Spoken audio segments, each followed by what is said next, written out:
Père, merci pour la parole ce matin et que nous pouvons être changés, mais seulement par ta grâce. Et aide-nous une fois pour toutes à saisir cela dans nos têtes et à vraiment le savoir. Et Jésus leur dit, ce qui est impossible à l'homme est possible avec Dieu. Est-ce que quelqu'un peut dire Amen? Ce que vous ne pouvez pas faire et que je ne peux pas faire, Dieu peut le faire. Ce qui est impossible à l'homme est possible avec Dieu. Immergeons-nous dans cela une minute pour que ça ne glisse pas juste sur vos têtes et nous passions simplement à la chose suivante. Ce que vous ne pouvez pas faire, Dieu peut le faire. Peut-être que vous ne pouvez pas changer vos enfants, mais Dieu le peut. Vous ne pouvez pas faire que quelqu'un que vous aimeriez voir être en relation avec Dieu aime Dieu, mais laissez Dieu travailler en eux pendant un moment. Je ne peux pas changer mes circonstances, mais Dieu le peut. Je ne peux pas me faire aimer de tous ceux que je sers, alors j'ai laissé ça à Dieu. Dieu peut me donner la faveur. C'est étonnant ce qui arrive quand nous commençons à prier et à croire à la faveur surnaturelle. La grâce et la faveur imméritée, c'est Dieu qui vous donne des choses que vous ne méritez pas, qui vous ouvre des portes dont vous n'auriez jamais imaginé qu'elles aient pu s'ouvrir, qui vous donne une promotion pour laquelle vous n'êtes même pas qualifié. Je le sais parce que ça m'est arrivé. Avant que je rentre dans le ministère, ça m'est arrivé. Je veux dire que j'ai eu des positions que je ne méritais pas. Et dans le naturel, je n'ai pas de qualification pour faire ce que je fais maintenant. Mais quand Dieu vous donne la faveur, il peut vous placer quelque part. Et quand Dieu vous place, il vous garde. Nous devons apprendre à vraiment faire confiance à Dieu pour sa faveur au lieu de nous battre pour essayer de nous faire notre place tout le temps. Soyons plus agressifs dans notre confiance envers Dieu pour sa faveur. Quand vous faites du shopping, Dieu, je demande ta faveur. Donne-moi des réductions dont je ne sais même pas qu'elles sont disponibles. Amen. Quand vous allez au restaurant, Dieu, donne-moi la faveur. Ça prend juste une minute. C'est une manière d'exprimer votre foi. Dieu, je te fais confiance pour faire pour moi ce que je ne peux pas faire. Pour moi-même. Je me souviens d'une femme à qui je parlais une fois et c'était si triste. Elle travaillait dans un magasin et j'en suis venue à lui demander recevez-vous un salaire ou travaillez-vous à la commission? Et elle a dit, non, nous sommes salariés. Et elle a dit, nous avons un quota à remplir. Et si nous ne le faisons pas, nous pouvons perdre notre travail. Et elle a dit, je suis un peu inquiète car les choses n'ont pas été très fortes pour moi. Et j'ai dit, pourquoi ne priez-vous pas pour que Dieu vous envoie des clients? Et elle était chrétienne, elle et moi avions déjà parlé de ça. Donc j'ai dit, pourquoi ne priez-vous pas que Dieu vous donne des clients? Elle m'a regardé si bizarrement et elle a dit, est-ce que ce serait correct de prier à propos de quelque chose comme ça? Cette femme avait été croyante depuis près de 30 ans et elle ne savait pas qu'elle pouvait demander à Dieu de lui donner sa faveur. J'ai dit, eh bien, il y a des gens ici qui font des achats. Pourquoi ne priez-vous pas que Dieu vous donne sa faveur avec eux et qu'il les guide surnaturellement jusqu'à vous? Vous n'avez pas parce que vous ne demandez pas. Vous pouvez demander à Dieu n'importe quoi, et s'il ne veut pas que vous l'ayez, il ne vous le donnera pas, donc ne vous inquiétez pas pour ça. J'ai surmonté ça. Eh bien, Dieu, est-ce ta volonté? Est-ce ta volonté, Dieu? Vous savez, je sais ce que la Bible me dit, mais vous savez, il y a beaucoup de choses que je ne sais pas. Donc nous avons la liberté totale de prier radicalement et agressivement Dieu. La Bible dit que Dieu peut faire en abondance au-dessus et au-delà de tout ce que nous oserons jamais espérer, demander ou penser. Dieu veut que nous prospérions, mais nous avons besoin de l'aide de Dieu. La faveur. Vous pouvez avoir la faveur. Ce qui est impossible à l'homme est possible à Dieu. Luc 18, verset 18. Un chef interrogea Jésus et dit, « Bon maître, toi qui es par essence et parfaitement et moralement bon, que dois-je faire pour hériter la vie éternelle? » Bon, d'abord la question est une question idiote, parce qu'il dit, « Que puis-je faire pour hériter ?» Et les deux choses sont totalement opposées l'une à l'autre. Tout d'abord, quand vous héritez, vous ne faites rien, vous recevez quelque chose. Je peux vous dire que, quoi que nous possédions, quand le Seigneur nous prendra chez lui, nos enfants en hériteront. Ils n'ont pas travaillé pour cela, nous l'avons fait. Et ils l'auront. Tout ce que je ne pourrai pas consommer, ils vont l'avoir. Maintenant, est-ce qu'ils font quelque chose pour l'obtenir? Ils sont juste mes enfants. Allez, vous allez comprendre. Ils sont juste mes enfants. Et tout ce qu'ils auront ne sera pas fondé sur leur perfection, ce sera fondé sur une chose et une chose seulement. Et cette chose est la relation de sang, notre relation l'un avec l'autre. Est-ce que vous me suivez? Tout ce que vous recevez de Dieu est fondé sur une relation de sang. Vous avez été rachetés par le sang de Jésus-Christ. Ce n'est pas fondé sur ce que vous faites, mais ça dépend de si oui ou non vous voulez vraiment, pleinement croire en la parole de Dieu. Est-ce que quelqu'un ici veut ce matin laisser votre chair et décider de croire la parole de Dieu? Laissez-moi vous dire, si Dieu peut faire quelque chose pour quelqu'un, Dieu peut faire quelque chose pour vous. Tu ne sais pas toutes les mauvaises choses que j'ai faites. Vous ne savez pas toutes les mauvaises choses que j'ai faites non plus. Écoutez, nous faisons tous des erreurs. Si nous pouvions être parfaits, nous n'aurions pas besoin de Jésus. Que puis-je faire pour hériter? Mauvaise question. Jésus lui répondit, « Pourquoi m'appelles-tu bon? Personne n'est bon sauf Dieu. » Verset 20. Tu connais les commandements. Tu ne commettras pas d'adultère. Tu ne tueras point. Tu ne déroberas point, honore ton père et ta mère. Et il lui répondit, j'ai observé toutes ces choses dès ma jeunesse. Maintenant, voilà le hic. Jésus, ayant entendu cela, lui dit, il ne te manque qu'une chose. Voilà, c'est si frustrant. Eh bien, j'ai bien fait ceci, et j'ai bien fait cela, j'ai bien fait ceci, et j'ai bien fait cela, et j'ai gardé ce commandement-là. Et Jésus nous regarde et dit, bon oui, mais il te manque encore une chose. Peu importe combien de bonnes choses nous faisons, il y a toujours quelque chose de mal que nous allons faire. C'est tellement frustrant, à moins que nous apprenions à entrer dans le bon plan, qui est que Jésus est mort pour nous parce que nous avons des faiblesses dans notre chair et que nous ne pouvons d'aucune manière garder toute la loi et faire tout comme il faut et être parfaitement saint. Mais lui, maintenant, en ce moment, est en train d'intercéder devant le trône de Dieu pour vous et pour moi, pour que tout soit comme il faut. J'ai dit ce matin, Jésus prie pour moi aujourd'hui et Saint-Esprit prie à travers moi aujourd'hui.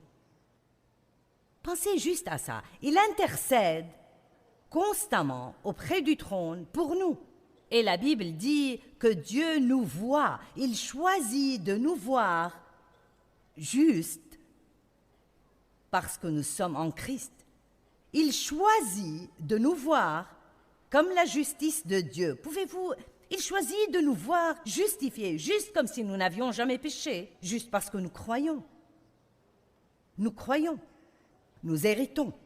Nous sommes co-héritiers avec Christ. Tout ce pourquoi il a payé et qu'il a racheté, nous l'obtenons. Tout ce pourquoi il a travaillé, tout ce pourquoi il est mort, nous l'obtenons. Par la grâce, par la foi. Par la grâce, par la foi. Par la grâce, par la foi. C'est fourni par la grâce de Dieu. C'est acheté par la grâce de Dieu. Et la foi, c'est seulement la main qui se tend et qui dit « Je le prends ». Parfois, nous pouvons être confus concernant la foi et nous pouvons penser, tu sais, je l'ai obtenue à cause de ma foi. Tout ce que vous avez à faire, c'est croire. Juste croire. Mais j'ai lu quelque chose il y a de nombreuses années et ça m'a vraiment béni. La foi n'est pas le prix qui achète la bénédiction de Dieu.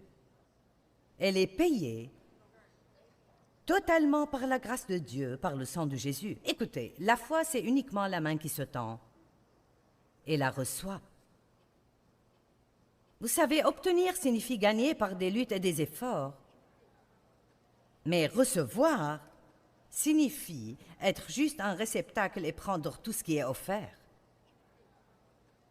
Avez-vous obtenu le salut, la bénédiction? Avez-vous obtenu votre percée?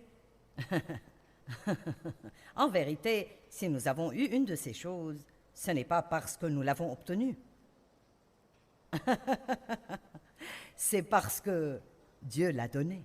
Avez-vous obtenu une percée? Non, je ne pourrai jamais obtenir une percée, mais je prie que Dieu m'en donne une.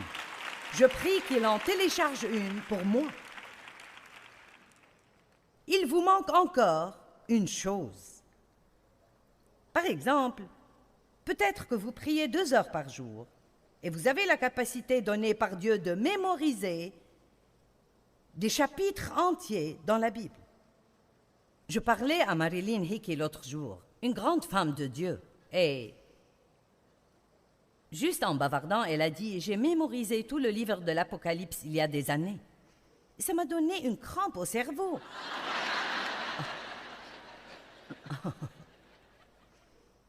Et j'ai fait « Oh, tu as mémorisé tout le livre de l'Apocalypse ?» Il y a certains de ces livres dans la Bible où je dois toujours regarder la table des matières au début pour voir où ils se trouvent. Elle a mémorisé tout le livre de l'Apocalypse. Et vous voyez, ça pourrait me faire sentir mal, sauf que ça ne le fait pas parce que je sais qu'elle peut le faire seulement parce qu'elle a un don pour le faire. Et si je ne peux pas le faire, c'est parce que je n'en ai pas besoin ou je n'ai pas le don pour. Quand j'ai besoin d'une écriture, je la trouve. Je ne les ai pas mémorisés, mais j'ai ce dont j'ai besoin. Ils arrivent d'ici et de là, et je ne sais pas exactement où ils se trouvent, mais ils sont tous là, ils sont corrects. Donc, peut-être que vous pouvez mémoriser toute la Bible et vous prier 2 heures par jour, mais vous avez mauvais caractère. Il vous manque encore quelque chose. Allez, y a-t-il quelqu'un avec moi aujourd'hui? Peut-être que vous n'êtes pas jaloux ni envieux, ce n'est tout simplement pas un problème pour vous, mais vous êtes très impatient. Peut-être vous apprenez très vite, vous êtes juste très vif. Vous savez, certaines personnes sont juste naturellement plus intelligentes que d'autres. Et donc, disons juste que vous apprenez très vite. Mais alors, vous vous tournez et jugez d'autres gens qui n'apprennent pas aussi vite que vous. Et votre attitude avec eux est « Bon, quel est ton problème? Comment ne peux-tu pas comprendre ça? » Il vous manque encore quelque chose.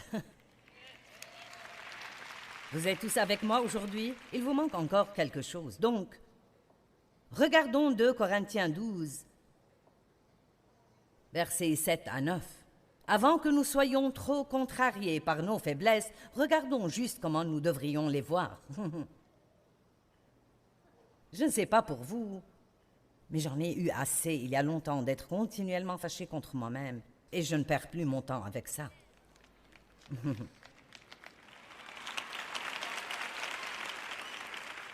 Combien d'entre vous ne vous entendez pas très bien avec vous-même? Ça fait beaucoup de gens. Si vous ne vous aimez pas, vous êtes sur un chemin difficile. Je dis ça tout le temps. Partout où vous allez, vous êtes là. Vous savez, je suis devenue consciente il y a des années du fait que je ne peux pas me débarrasser de moi.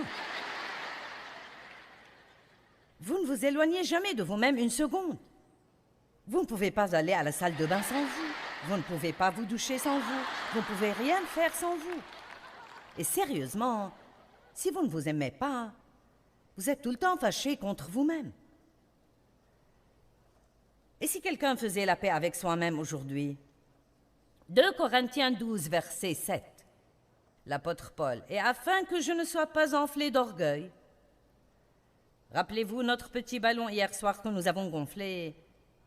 Et comme le ballon, parfois nous sommes pleins d'air chaud et nous sommes si remplis de nous-mêmes.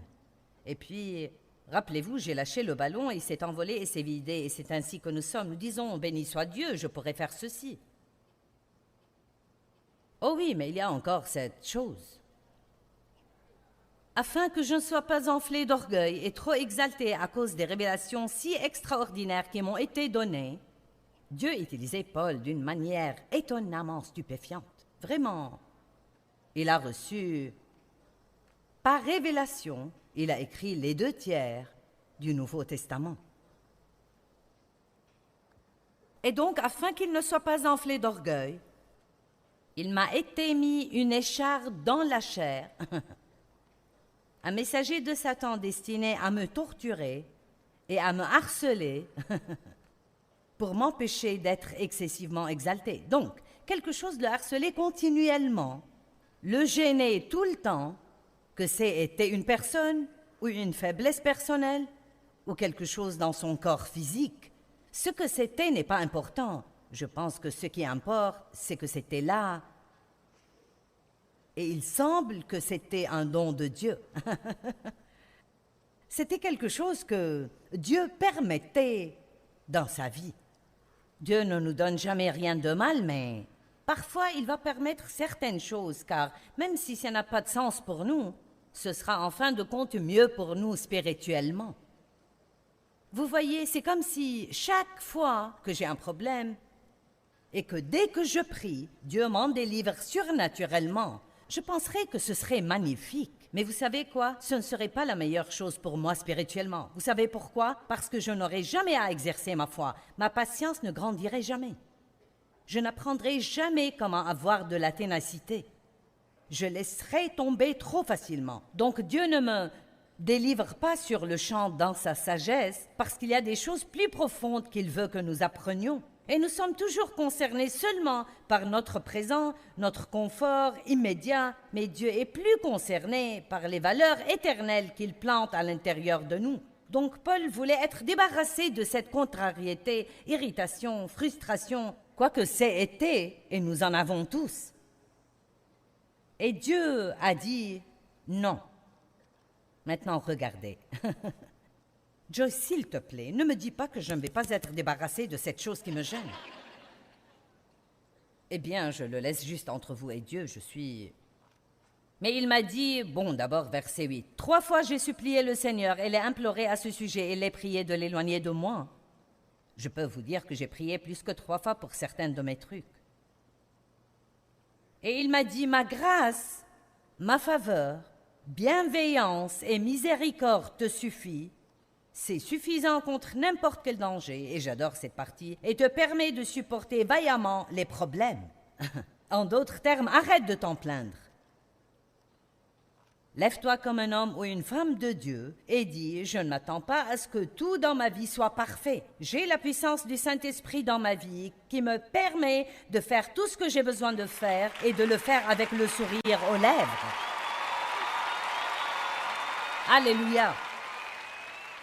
Ma force et ma puissance sont rendues parfaites, accomplies et complètes et se manifestent plus efficacement dans ta faiblesse. Êtes-vous avec moi maintenant? Où la puissance de Dieu sera-t-elle à l'œuvre? Où va-t-elle se manifester s'il n'y a pas de faiblesse? Maintenant, je n'invite personne à avoir des faiblesses, mais je vous dis que si vous en avez, ce n'est pas la fin de tout.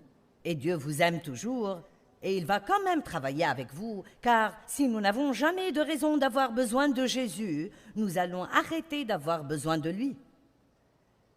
Et c'était beaucoup plus important pour Paul de ne pas devenir orgueilleux et plein de lui-même que d'être délivré d'une faiblesse qu'il avait, quelle qu'elle ait été. Savez-vous que la chair peut s'approprier une quantité donnée de gloire et une quantité donnée de succès avant de tomber? Et pour être honnête, il est bon pour nous de temps en temps de ne pas faire ce qui est parfait et d'avoir à gérer le fait que nous ne sommes, après tout, que des gens comme tout le monde. Certains d'entre vous le comprennent, certains froncent les sourcils et baissent les yeux.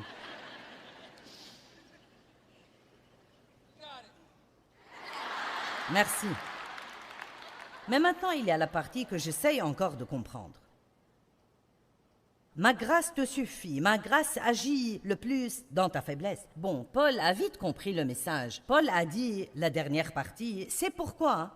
Vous voyez, c'est pourquoi? C'est pourquoi je me glorifierai bien plus de mes faiblesses et de mes infirmités, afin que la force et la puissance de Christ le Messie reposent sur moi. Donc c'est presque comme s'il disait, oh chouette, j'ai une faiblesse. Je ne vais plus me battre avec ça. Je vais juste m'en glorifier, car ce n'est vraiment pas un problème après tout, parce que vous voyez, même si j'ai une faiblesse, si je m'appuie sur Dieu et j'insiste vraiment pour recevoir sa grâce vient et la remplit. Et il se peut que je sache que je l'ai, mais vous ne le saurez jamais. Donc vous pouvez toujours penser que je suis ce boulet de canon. Mais vous ne savez pas. Vous ne savez absolument pas. Dave et moi sommes des gens juste comme vous. Nous avons nos problèmes. Dave m'a dit ce matin, « Est-ce que tu aimes ma chemise et mon pantalon ?» J'ai dit, « J'aime le pantalon. »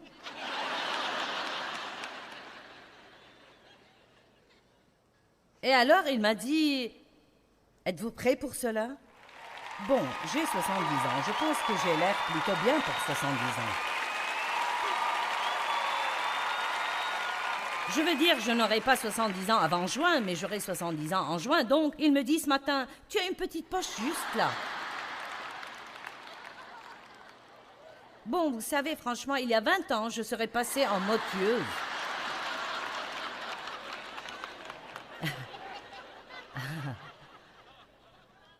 Mais vous savez quoi? J'ai pris le mode fort dans ma faiblesse.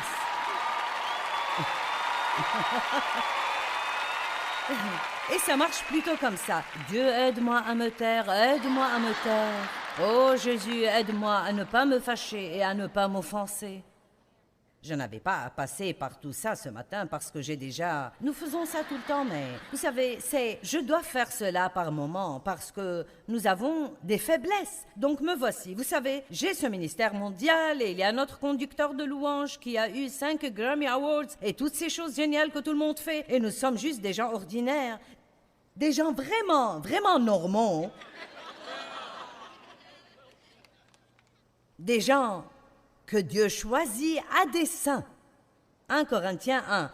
Il a choisi à dessein ce qui est faible et fou dans le monde pour confondre les sages, afin que personne ne puisse tirer quelque fierté pour soi-même. Donc Dieu a dit à Paul, « Non, je ne vais pas enlever cette faiblesse, mais je vais te donner la grâce pour que tu réussisses. Je vais te donner la grâce de supporter vaillamment ce problème. » Et Paul a dit, « Ah bon ? La faiblesse n'est pas un problème, parce que Dieu peut m'aider. » Vous voyez, notre problème, ce n'est pas nos faiblesses. Notre problème, c'est de ne pas rester branché. Si vous n'étiez pas là, hier, vous avez manqué ma petite analogie de branchement, donc je vais juste vous l'expliquer.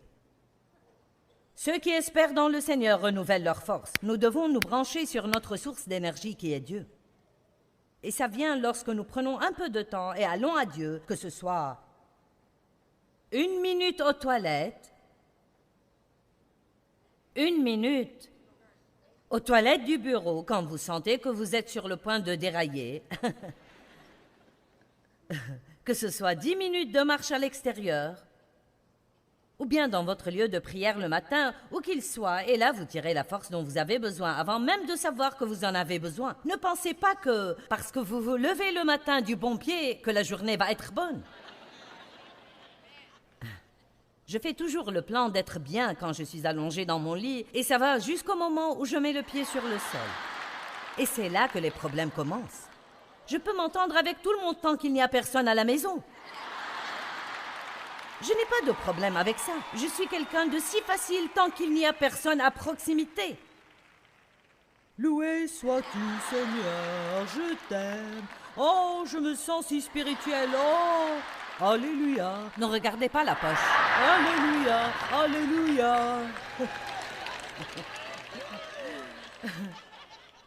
Nous nous sentons spirituels jusqu'à ce que quelqu'un vienne à la maison. Alors c'est une autre histoire. J'étais comme Jekyll et Hyde il y a quelques années. J'étais comme...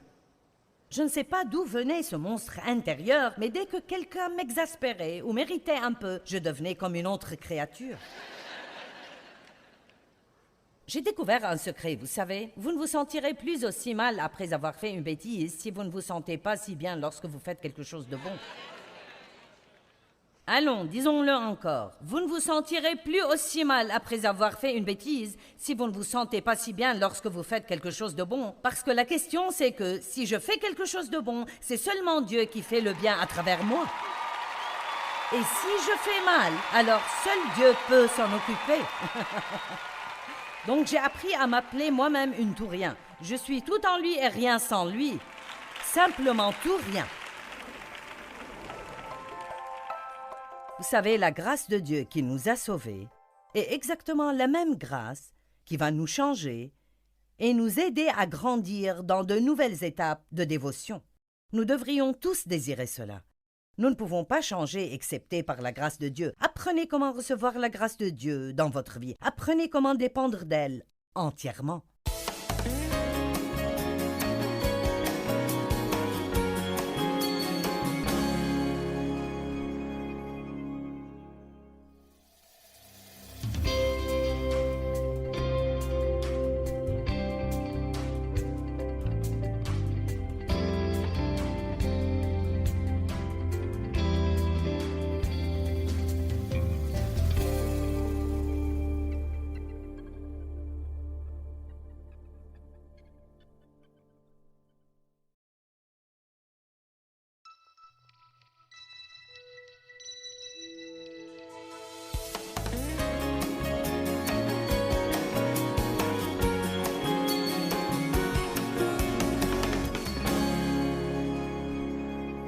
Bien, comment puis-je changer?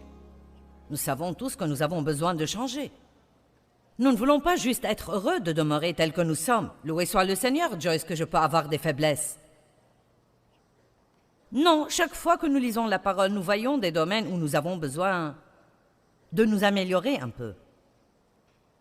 J'espère que vous êtes convaincus de quelque chose ce week-end parce que je veux vous faire avancer. Je veux que la parole soit un aiguillon qui vous fasse avancer et nous glorifierons Dieu un peu plus. Je veux glorifier Dieu un peu plus demain que je ne le fais aujourd'hui. Amen. Et donc, jetons un coup d'œil à Galates 3, 1 à 3. Comment puis-je changer? Bien, regardons d'abord comment nous pouvons ne pas changer. Ô pauvres, stupides, insensés, privés d'intelligence, Floridiens.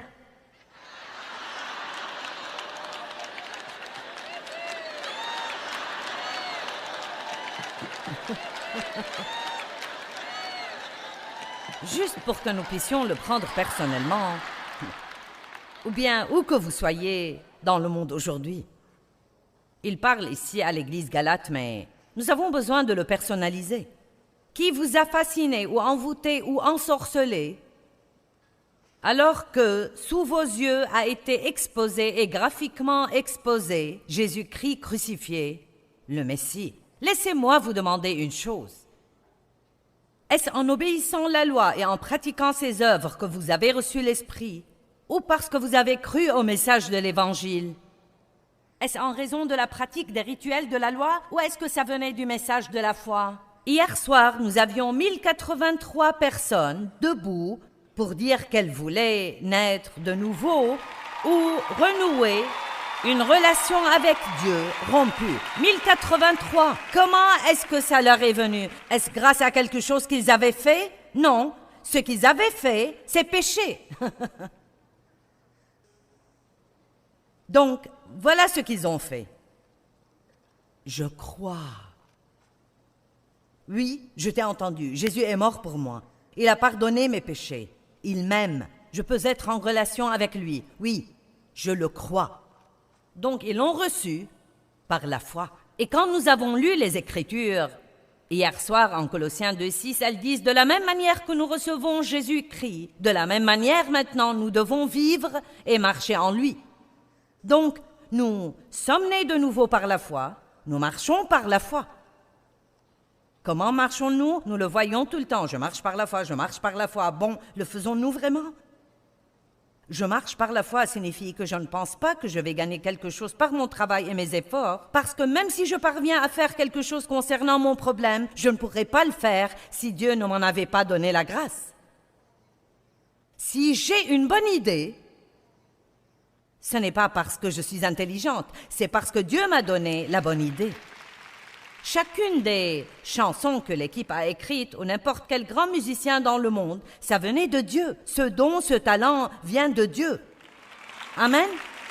Mon talent de communiquer est venu de Dieu. Je n'ai jamais suivi de cours sur comment le faire. Je n'ai jamais suivi de cours sur comment construire un sermon. Personne ne m'a jamais appris à prêcher. Je suis juste arrivée sur la planète Terre en parlant.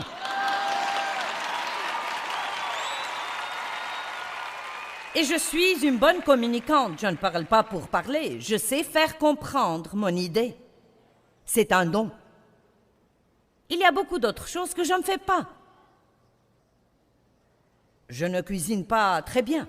Je peux vous empêcher de mourir de faim, mais vous savez, Je veux dire, ça allait quand mes enfants étaient petits, mais je ne veux pas le faire maintenant. Si Dave me demande de mettre des céréales dans un bol, c'est une corvée. Je lui ai dit quelque chose hier. Nous n'étions pas à la maison et nous étions là depuis un moment. Et il aime manger des œufs le matin et ensuite des céréales, puis des œufs, puis des céréales. Il aime varier. Donc il va manger des fruits chaque matin quand il se lève et puis il mange des œufs et une saucisse. Et le jour suivant, il mangera des céréales. Donc il avait mangé des céréales pendant tout ce temps parce que je ne cuisinais pas. Et donc, j'ai dit, eh bien, tu sais, je peux te faire des œufs un de ces jours. Et je ne voulais pas dire ce jour-là, j'ai dit un de ces jours. Je peux te faire des œufs. Et il a dit, oh, tu veux dire aujourd'hui? Et j'ai dit, oh, non, non, pas aujourd'hui. Je veux dire, ça m'a presque effrayée. C'était, oh, non, pas aujourd'hui. Donc, vous savez quoi? Je ne suis pas une fée du logis, mais je suis une bonne épouse.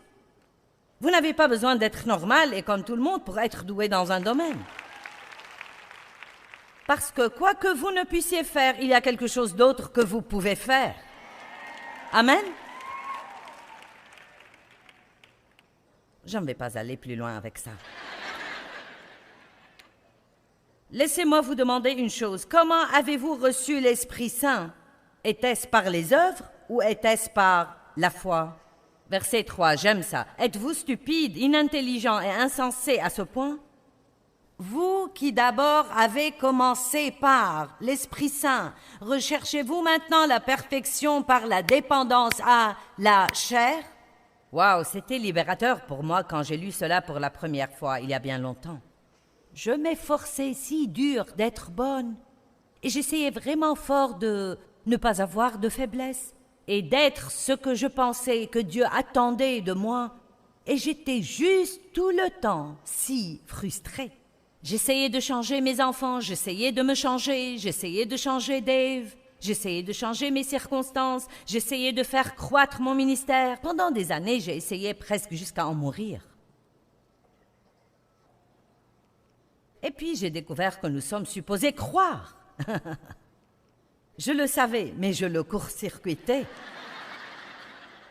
Je veux dire, je croyais vraiment que Jésus était mon sauveur, mais je suppose que j'avais l'impression qu'il fallait que je fasse le reste.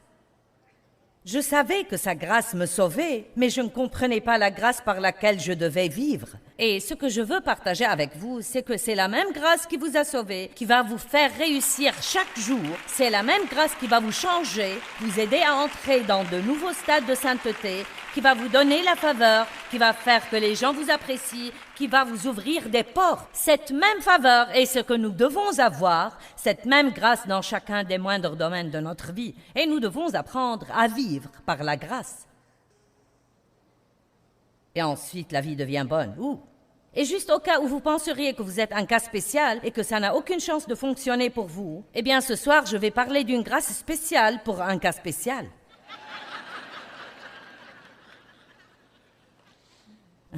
Car c'est là où je veux en venir. Peu importe le genre de désastre où nous sommes, Dieu a plus de grâce que votre désastre.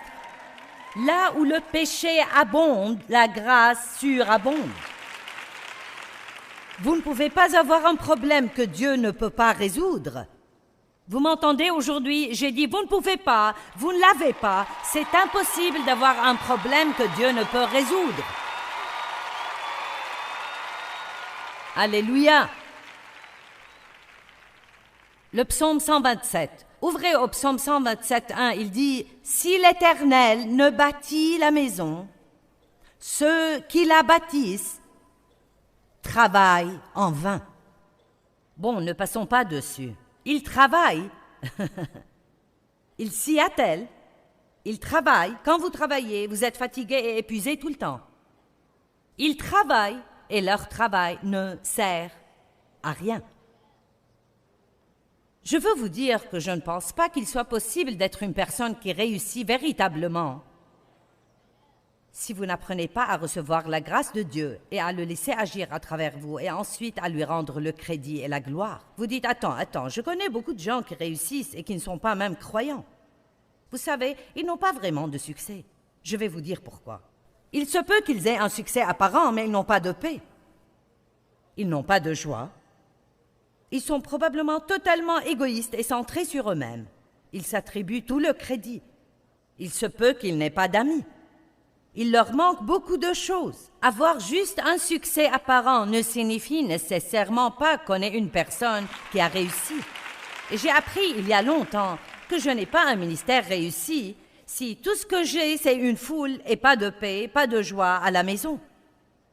J'ai découvert que peu importe ce que j'étais capable de vous dire et combien de gens je pouvais amener à m'écouter, si je n'appréciais pas mon lundi, mardi, mercredi, jeudi, vendredi, samedi, alors je n'avais pas de vraie vie. Et je veux être véritablement accompli, et seul Dieu peut nous rendre véritablement accomplis. Nous sommes totalement conçus pour Dieu, et nous sommes complètement incapables de bien fonctionner avec quoi que ce soit d'autre. Nous sommes créés par Dieu, faits pour Dieu, conçus pour sa gloire et pour rien d'autre. Et tant que nous n'apprenons pas ça, nous allons être malheureux. Bien, que puis-je faire? Très bien, je sais que nous voulons tous faire quelque chose. Donc laissez-moi vous donner 4 choses que vous pouvez faire. Numéro 1, croire. Bon, c'est quelque chose à faire, car c'est une activité spirituelle. Ce n'est pas une activité de la chair. Je ne peux pas changer Dave, mais je peux croire que Dieu peut changer Dave si Dave a de fait besoin d'être changé. Et j'ai besoin de garder à l'esprit que juste penser qu'il a besoin de changer ne signifie pas qu'il ait besoin de changer, parce que peut-être c'est moi qui ai besoin de changer. Donc, c'est ce que veut dire venir à Dieu dans l'humilité.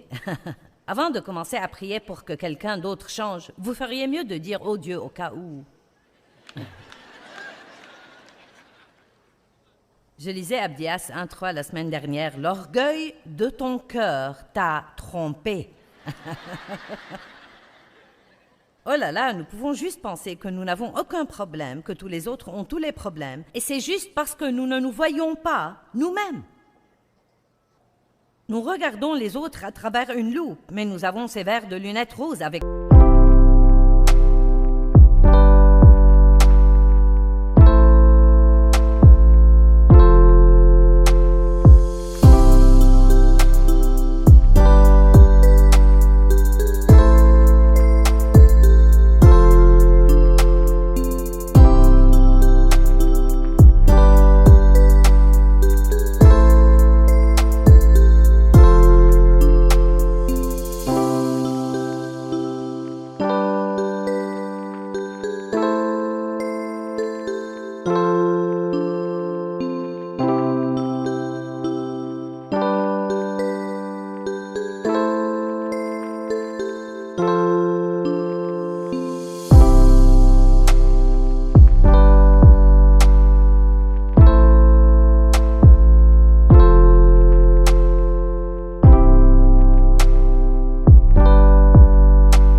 lesquels nous nous regardons. Amen. L'orgueil de notre cœur peut nous tromper. Donc même si nous prions pour que les autres changent, faisons attention comment nous prions. Donc je vais vous dire ce que je fais. Chaque fois que je prie pour Dave sur n'importe quel sujet, je prie toujours pour moi en même temps. Je vais à Dieu et je nous présente comme un groupe. Amen. Jean 6, 28 et 29. Puis ils dirent, verset 28, « Que nous faut-il faire ?» Vous savez, je pense qu'il y a un petit démon envoyé de l'enfer. Nous en avons tous un. Peut-être un sur chaque épaule. Ce petit personnage bizarre, louche, affreux, gluant et niais, est assis juste par là et il ne fait que crier dans notre oreille toute la journée. « Que vas-tu faire? Que vas-tu faire? Que vas-tu faire? Que vas-tu faire? Que vas-tu faire? » Et nous nous sentons obligés de faire quelque chose. J'ai entendu parler de ton problème. Que vas-tu faire? Et nous nous sentons presque idiots si nous disons « je ne sais pas ». Mais nous devons dire « rien de ce que je ferai ne fera une différence. J'attends que Dieu fasse quelque chose. Mais si Dieu me montre quelque chose, je le ferai. Et ce que je fais, je dois le faire par sa grâce. Donc c'est seulement lui qui le fait à travers moi. » C'est juste un cauchemar pour notre chair, car la chair veut s'attribuer la gloire. La chair veut se vanter et avoir des applaudissements. Oh, merveilleuse chair!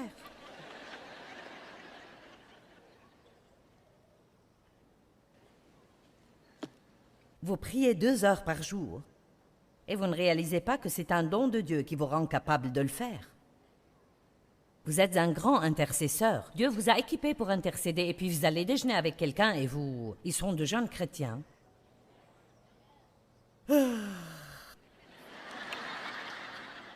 Oh, ne vous inquiétez pas pour moi, je suis juste fatiguée parce que je me lève si tôt pour prier.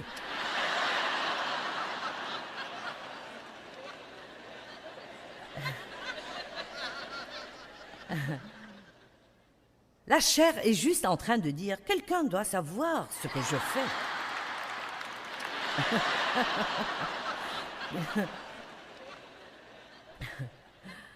Quelqu'un doit savoir. Oh, vous vous levez tôt pour prier. Oui, je me lève tous les matins à 5 heures. Et je prie jusqu'à 7, oui. Et ils font « Oh !» Donc voilà votre chair qui a eu ce qu'elle voulait. Elle se gonfle, vous pouvez le sentir.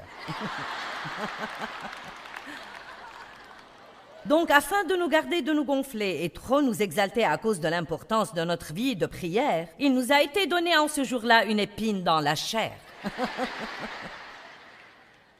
Il vous manque encore une chose. Est-ce qu'il y a quelqu'un ici aujourd'hui? Vous savez, j'aurais pu éviter cette épine dans la chair si j'avais pu éviter l'orgueil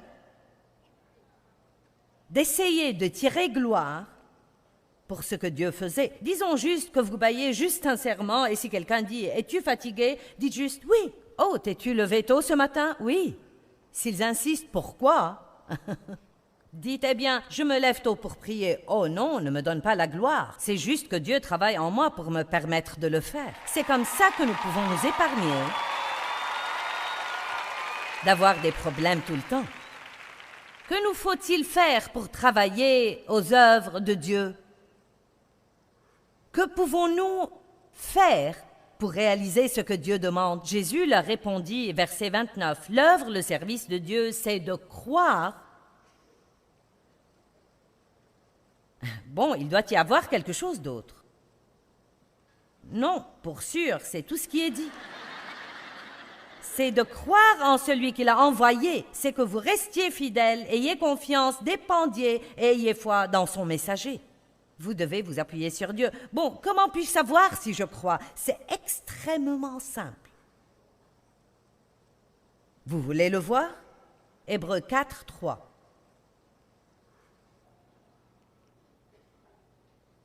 Nous qui croyons, nous allons entrer dans ce repos de Dieu. Comment puis-je savoir si je crois? Je ne m'inquiète pas. Je ne suis pas frustré. Je ne suis pas fâché.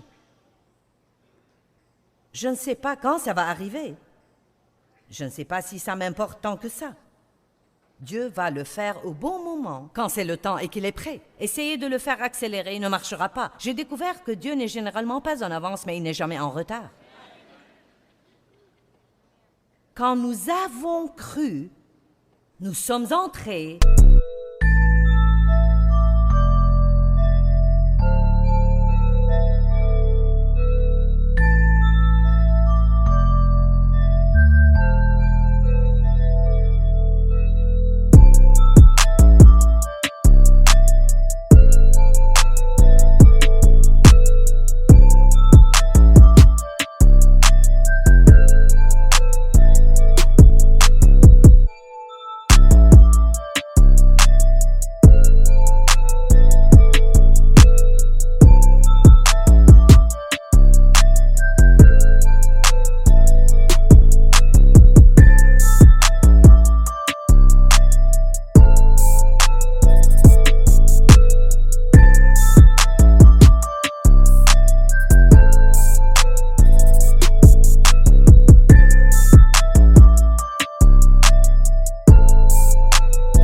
dans le repos de Dieu. Et il ne s'agit pas de s'allonger sur le sofa et de faire la sieste. C'est un repos intérieur. Le repos dont il parle est un repos que vous avez en travaillant.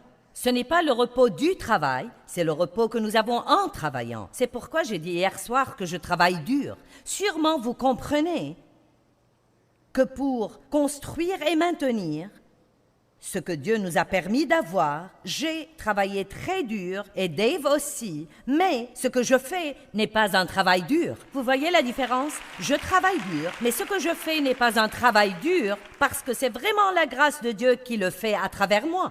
Maintenant, voilà ce qui est. Je travaille avec mon corps physique, mais je ne travaille pas intérieurement.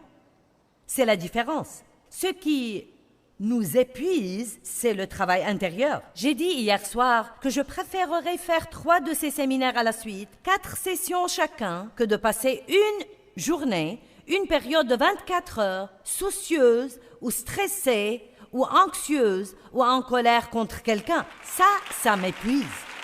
Ce n'est pas du repos, mais je peux faire ce que je fais ici aujourd'hui et le faire totalement et complètement dans le repos de Dieu.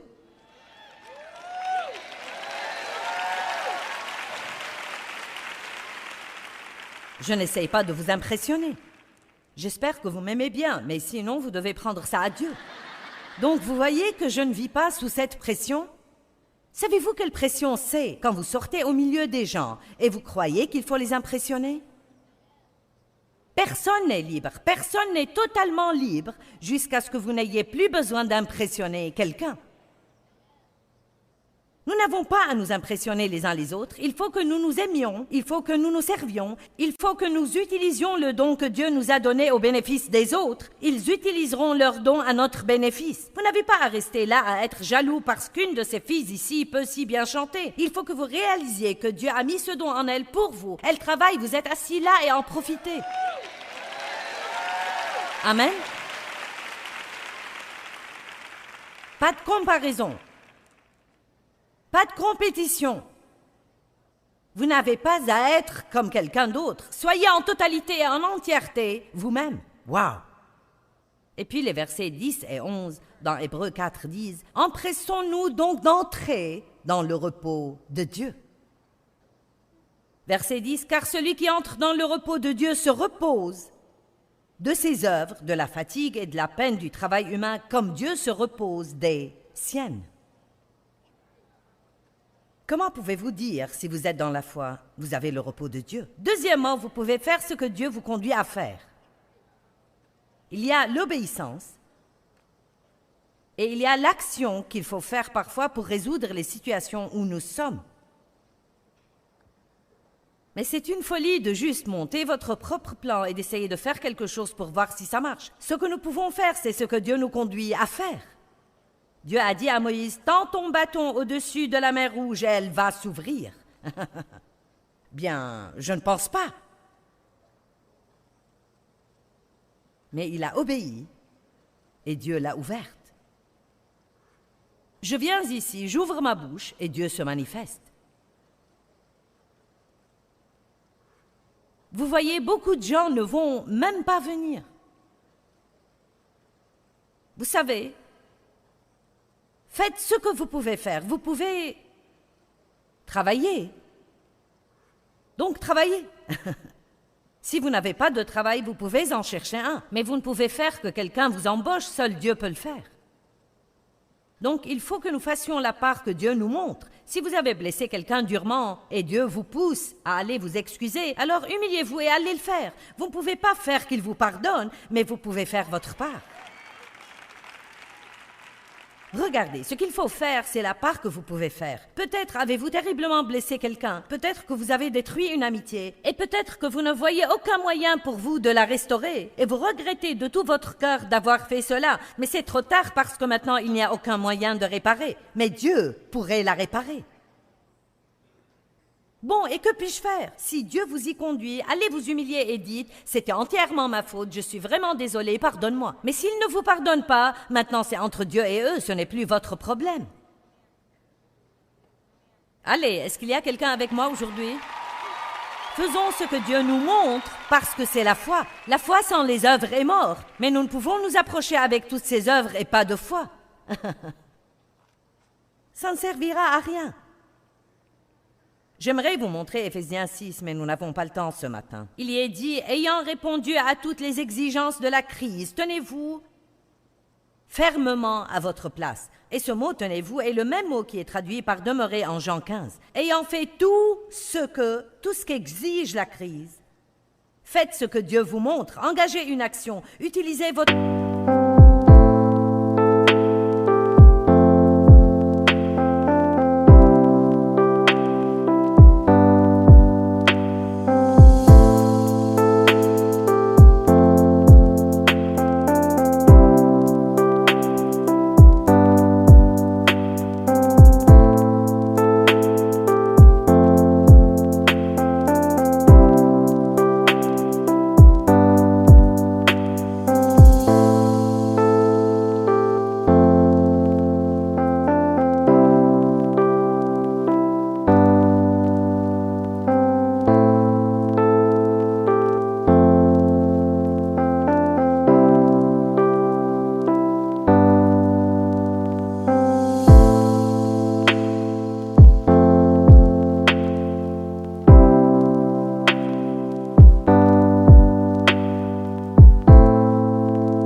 Soyez énergisés par la grâce de Dieu. Et, vous savez, nous ne rejetons pas les responsabilités. Je veux dire que nous avons des responsabilités. Nous devons faire ce que nous savons que Dieu nous donne à faire, mais nous pouvons aller au-delà, car c'est là que les problèmes surviennent, quand nous commençons à essayer de faire arriver quelque chose que Dieu seul peut faire arriver. Une femme m'a dit l'autre jour, elle a dit, il y a quelque chose que vous avez dit qui a changé ma vie. Je l'ai rencontrée dans un magasin. J'ai dit, j'attends de savoir ce qu'est cette grande chose. Et elle a dit, vous avez simplement dit, laissez Dieu être Dieu. Et vous voyez, tout est possible avec Dieu, mais nous avons besoin de libérer le passage et de le laisser être Dieu. Nous devons essayer d'arrêter de diriger l'univers et laisser Dieu être Dieu dans nos vies. Vous savez, la grâce de Dieu qui nous a sauvés est exactement la même grâce qui va nous changer et nous aider à grandir dans de nouveaux stades de dévotion. Nous devrions tous désirer cela. Nous ne pouvons changer sauf par la grâce de Dieu. Apprenez comment recevoir la grâce de Dieu dans votre vie. Apprenez comment dépendre d'elle en toutes choses.